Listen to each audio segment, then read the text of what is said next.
If your children don't follow instruction, or whenever you talk to them, they don't just listen to you, you've tried every means, you've tried every method, especially if the method you rely on is shouting, beating, threatening, or even punishing them. Instead for you to get your desired result, you keep getting the opposite. Some parents went as far as thinking the child has been possessed. They took them for rukia, but all effort proved abortive. This is the second lecture I'll be making on this particular topic. If you haven't seen the previous one, I will advise you to just scroll to video down there. You will find it there. And today, inshallah, I want to share with you 3 practical principles to deal with this kind of children. In the previous lecture, I noticed that many people, especially parents, misunderstood what I was trying to say, which I understand why, because that was how we were raised. And we believe that the only way to deal with that kind of children, the children that doesn't listen, is to shout at them, is to beat them, is to punish them, because we haven't shown a better way to deal with that kind of situation. If shouting actually worked, why do we have to keep on shouting on them every time? And the 3 principles I'm going to be sharing with you today, they are tested and trusted. This is not a trial and error that's been working for centuries. So if you are not getting the result after doing it, maybe you haven't done it enough, or you are not just doing it the right way. The first principle is that replace punishment with consequences. Many parents need to understand the difference between punishment and consequences. Let me define that for you. Punishment is letting a child suffer for disobeying because they disobey, by punishing them, by beating them.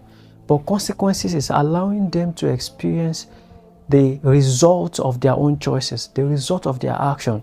Let me give you an instance. For example, you told your children that we are going out by 11 and you guys should be ready before 11. If you are not ready by then I will have to leave you behind. That is the instruction. Straightforward. You don't need to repeat yourself. 5 minutes to the time, you tell them 5 minutes, you guys should get ready and let's start going. By 11, it is time to go. Just leave and go, whether they are done or not.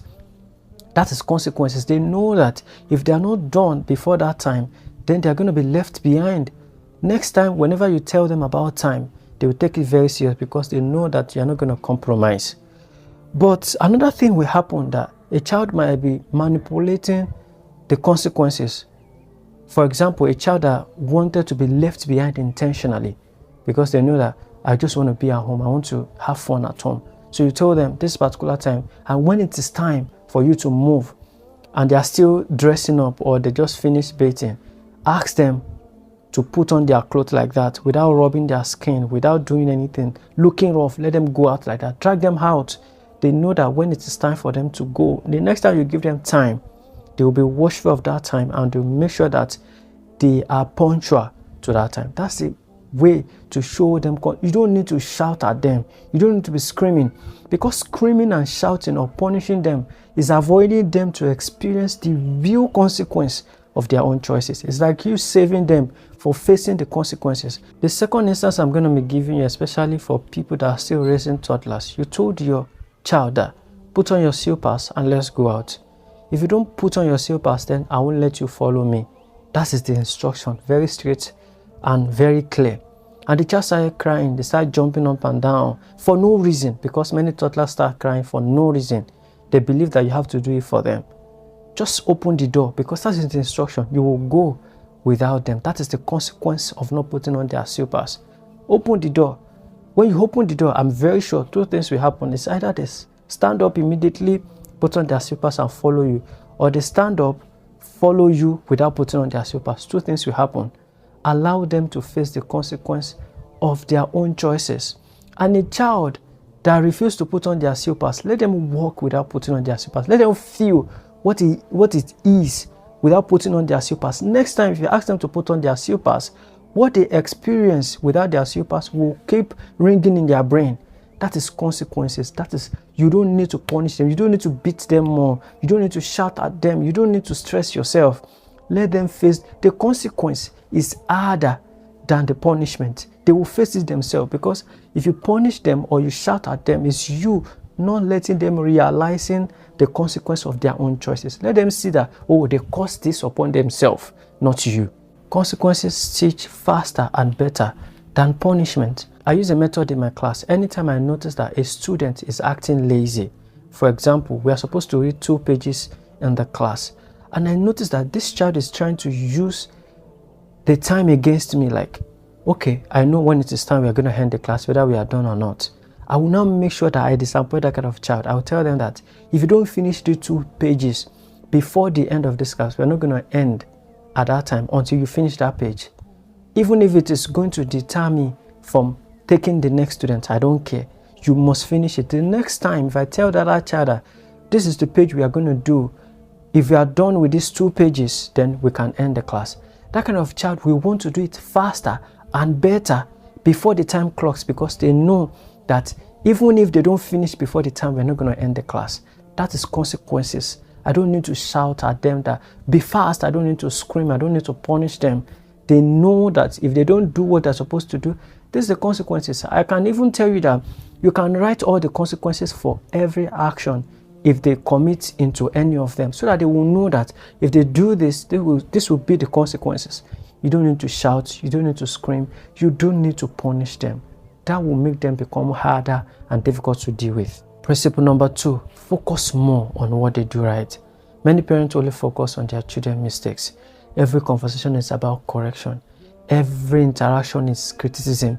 Any little error is an opportunity to shout. Eventually, your child becomes afraid of you instead of learning from you. You notice that their voice starts shaking each time or whenever you ask them questions. They start doubting themselves. They are losing their confidence. They become anxious around you. I remember growing up, whenever we are going to madrasa, we become so anxious, we become so afraid, because we know that whether we do it right or wrong, we still get beaten. The passage that we can read, even without looking at the Quran, whenever we are being called upon by our stars, we forget everything, and our voice starts shaking, and we still get beaten for our voice shaking. And that is what fear does. Fear doesn't build confidence, it destroys it. Instead, notice the good things your child does.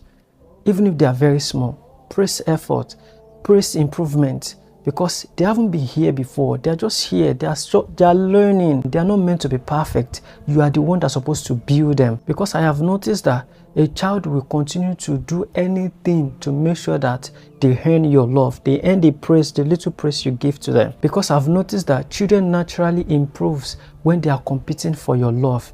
But if what they are doing is to avoid mistake, they make more mistake. Which goes by the saying that I always say that if you are more cautious, if you are being too careful, you make more mistakes. If your children are focusing on not getting it wrong, they will get it more wrong. But if what they are doing is to earn your love, it is the most healthiest way to train a child to get improved every time. And I use this method every time with my students. When I see that they are struggling to get something right, sincere struggle, I still give them thumbs up. I still give them 5 points for struggling. But whenever I notice that a child is doing it intentionally, they are not putting in the effort to do it right, then I give them thumbs down or I reduce their point. Automatically they feel bad because they know that I always give them love. I shower them love.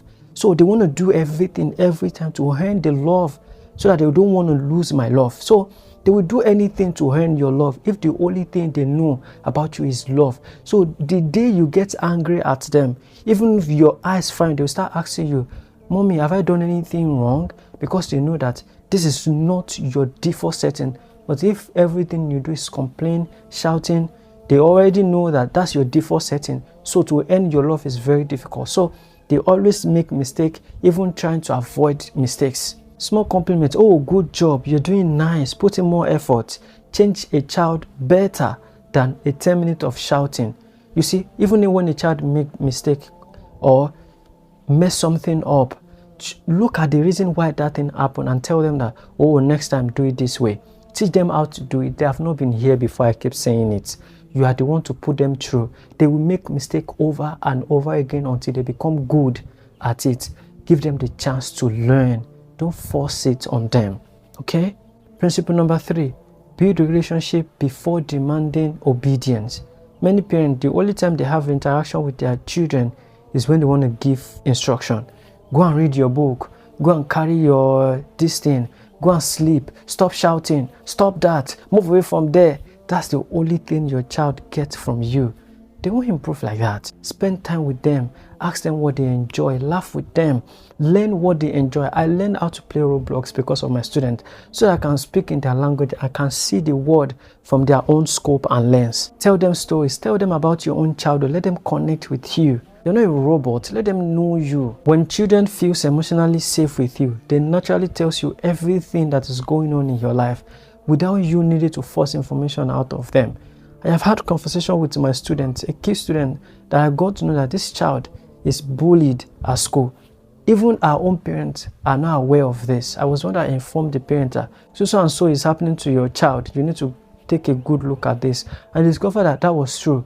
This conversation, she couldn't discuss it with her own parent.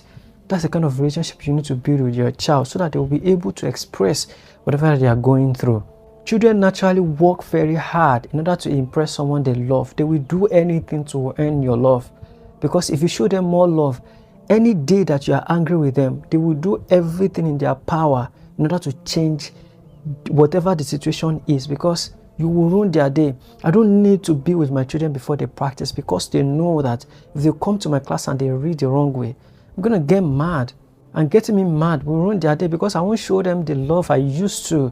That is how it is. I don't need to shout. I don't need to scream. I don't need to punish them. The bonus tip I'm going to add to this: learn to think like your child. Be in their world. Stop expecting your child to behave like an adult. They're still very young.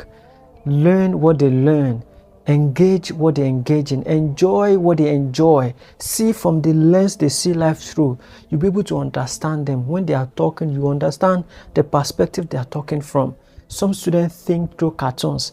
Some students think through stories. Some children think through whatever is going on around them. You will understand their language if you understand what they are engaging in. You need to understand your children. Live in their world. If you live in their world, you'll be able to connect with them naturally without you forcing it. Stop letting the herb feel suffocative whenever you're around. Many fathers, whenever you open the door and they discover that it is you entering the house will become a dead silence. The air will feel suffocating for the children to breathe. That's not life. You are destroying yourself. You are destroying your own future. And finally, be patient. Be patient with the process. Just because you are trying a new method doesn't mean that your children will start doing it immediately. They will start becoming what you want them to be. It will take time, because them not listening to you, being stubborn, being difficult to deal with, didn't start in one day. It has been coming for years back. So it will take you a very long time before they start getting used to the new method. So it takes time for you to get that. And final, pray to Allah to make them soft for you. And make sure that you include it in your dua. Rabbana hab lana min azwajina wa dhurriyyatina qurratan a'yun waj'alna lil muttaqina imama. Prayer work faster, but you have to add all this method to it in order to complement your prayer. Don't overestimate or underestimate the power of dua. Dua is very, very powerful. I pray Allah subhanahu wa ta'ala grant us children that will be the coolness of our eyes. And the one that Allah has granted us, may Allah continue to make them the apple of our eyes and never make them the source of our sadness and heartbreak. I hope you find this helpful, and inshallah I'll be talking about how to stop a child that steals. Wassalamu alaikum wa rahmatullahi wa barakatuh.